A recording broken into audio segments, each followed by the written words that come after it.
Well, this morning, as you can imagine, is going to be a different kind of sermon. If you're new here and visiting, this happens to be my last sermon on staff here at Haven Church. And I've been given the privilege of not having to do the story, which is the series that we're currently in, but to be able to have this opportunity to say to you some of the things that are on my heart. I've been on a bit of a journey over the last several months. Part of that journey was really hard for me because there was this sense inside of me that was beginning to say that my time was done at Haven Church. And that was something that I think I denied for months and didn't want to admit, and struggled accordingly through that time until 3 or so months ago, I finally came to the point where I could say it out loud to myself and then to others, that that's what was going on inside of me. The reasons for all that are still not completely clear to me at this point. Part of it was a sense that it was time for me to put down what I am about here at Haven Church currently, and to step away from that position in order to receive that which is next. And so this is a little unusual and hard to explain at times, that yes, I'm stopping one job, I'm stepping out of it, but there's really not another job that I'm going to right away. And part of that, I think, is the walk of faith that God's calling me to step into. It reminds me a lot of the story of Abraham, where Abraham was called out of his family, out of his hometown and such, to go to a place that he didn't know of, but that God would show him. And Abraham started that move by faith towards what God was calling him to. And Brian helped me remember something about that story, or at least what you can imagine. You know, part of the curious thing, and what you'll hear from me today and may confuse you, is that I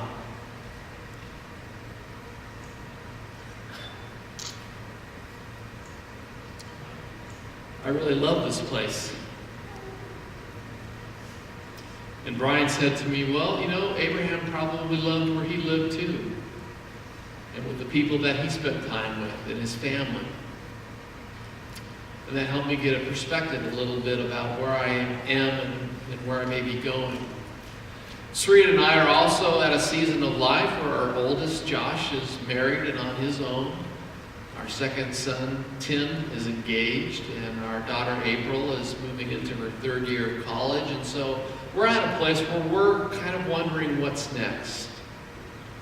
And the third reason is that we're different people than when we first came to Haven Church.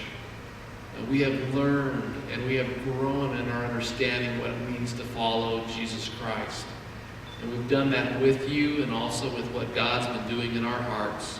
And we're really wondering, what is the next step for us in terms of being on mission with God? Now, for many of you, you might say, well, geez, you're a pastor. Isn't like that the ultimate of being on mission with God? Well, the truth of the matter is that being a pastor in many contexts and settings is about working with 99% Christians. And not a whole lot of being out there on mission in our world today with non-Christians. And part of that I own, and part of that is the way that I chose to operate, and so on and so forth. But Serena and I are really wondering and dreaming about what is next, what might be the mission that God is calling us to the world, what might be our missional community in the future. And in that, there's not a lot that we know. And so the number one question that I get asked right now over the last several weeks is this: what is your plan? And I always laugh because the answer I have isn't what I think is expected. There is no concrete plan in terms of a what and a where. The plan is this, is to step away from my role here at Haven and to create a time where I can stop, look, and listen. That there seems to be some wisdom in creating some distance from my job and to see what there is to learn. I've been doing ministry in a local church for almost 35 years. So it's been a long time since I haven't been in that position. I think there's some things to learn in that, and that I'll know as time goes on. So over the next several months, I will get used to what that feels like and looks like.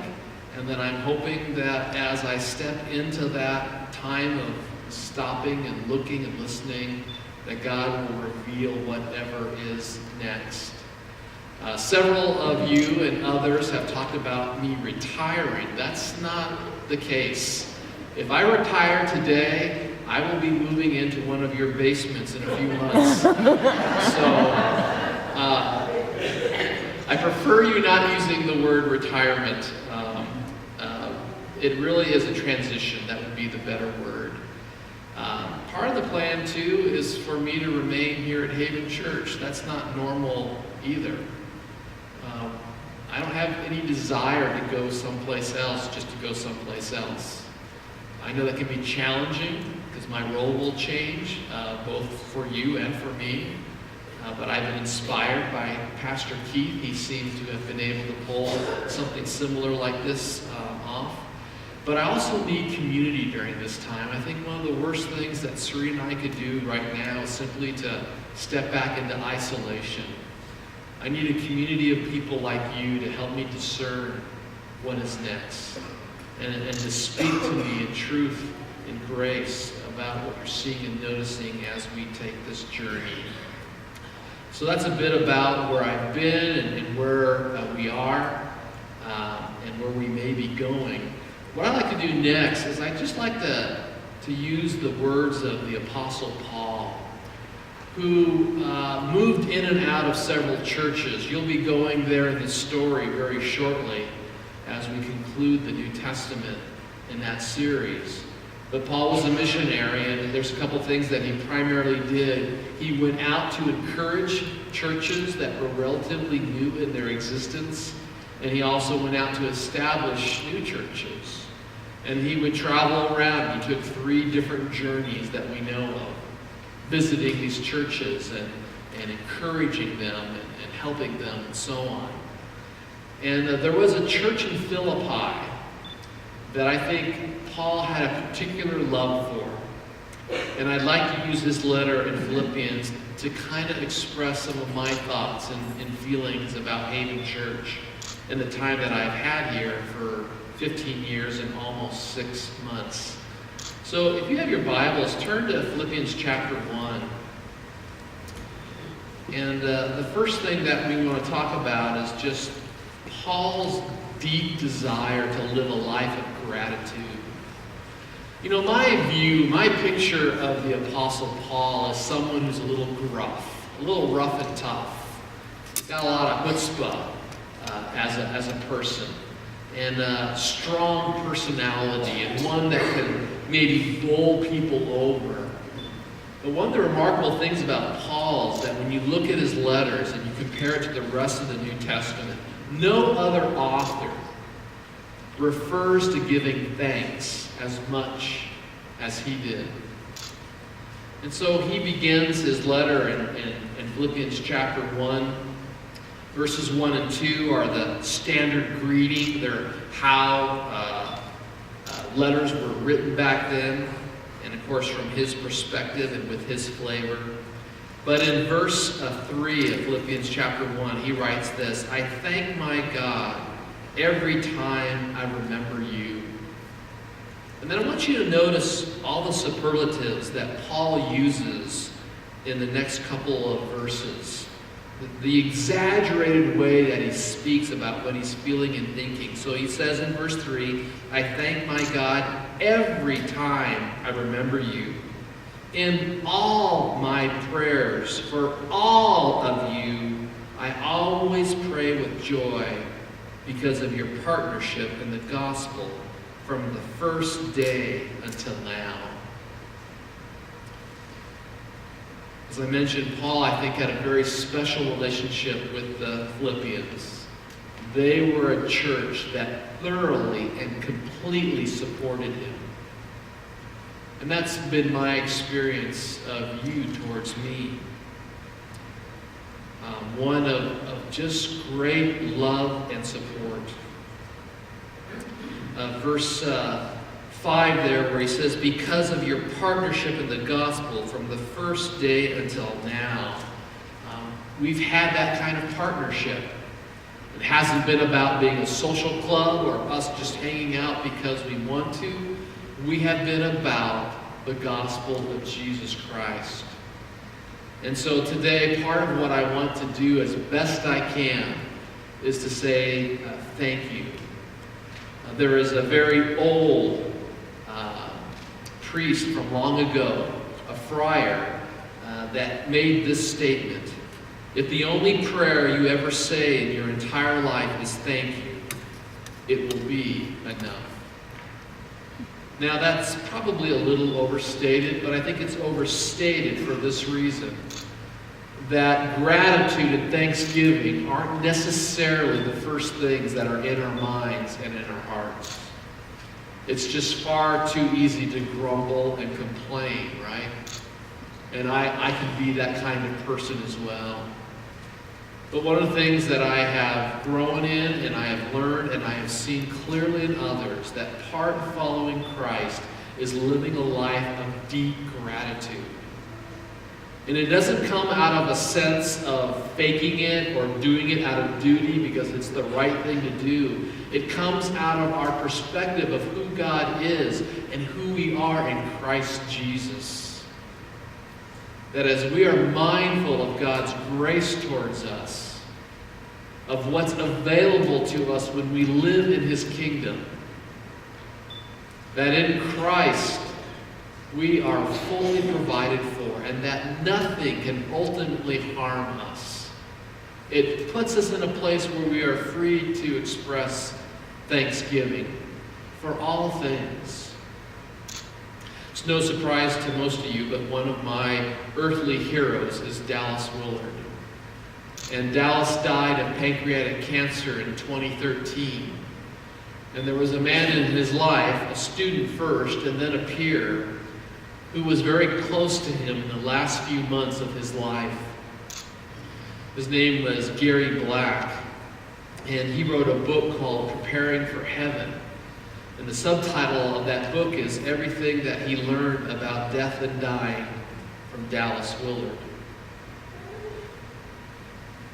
Gary was with Dallas the last hours of his life. One night in a hospital in Los Angeles, it was pretty apparent that Dallas was going to breathe his last breaths. And as he was barely conscious, pretty heavily sedated to control the pain, the very last words that Dallas spoke out loud before he passed was, "Thank you." And Gary, in that moment, in that quiet, darkened hospital room, wondered, was he saying thank you to God? Or was he saying thank you to me? And at the end of the day, Gary surmised that he was saying both. And Paul in Philippians is saying both. Thank you, God, for the Philippians. And thank you, Philippians, for you. And one of the things that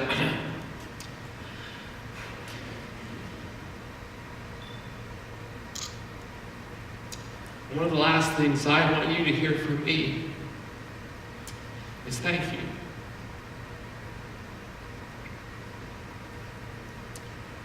I also hope that you've heard from me several times what the gospel is.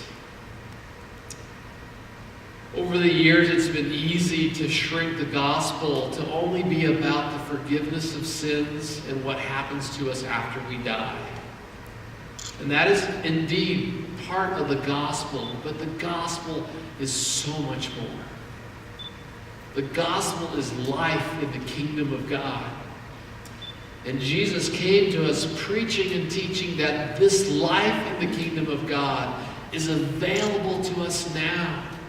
we can begin to step into it and experience it. The abundant life that Jesus said we could have in and through him. And everybody is invited into the kingdom. You get to come in as you are. However, you don't get to stay as you are as you enter the kingdom.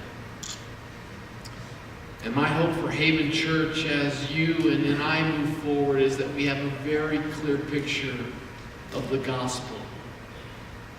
And our ability to understand and to live in and through the message of the gospel, I think, can be measured by how well we can go up to any person on this planet and explain to them fully that they are invited to the kingdom. Now, they can step in through Jesus Christ. I want to change gears and go back to Philippians now and take a few moments to encourage and exhort you. I hope after sharing some of the things that I'm thankful for, you'll have a sense that when you come up to me and say, you're sad, I'm sad too. There's some of that I share and that I get. And I hope you bear with me just for a moment, because I want to say some of the things that I'm specifically thankful for. And forgive me if I miss anybody or anything, but I really feel like I need to do the best I can to do this.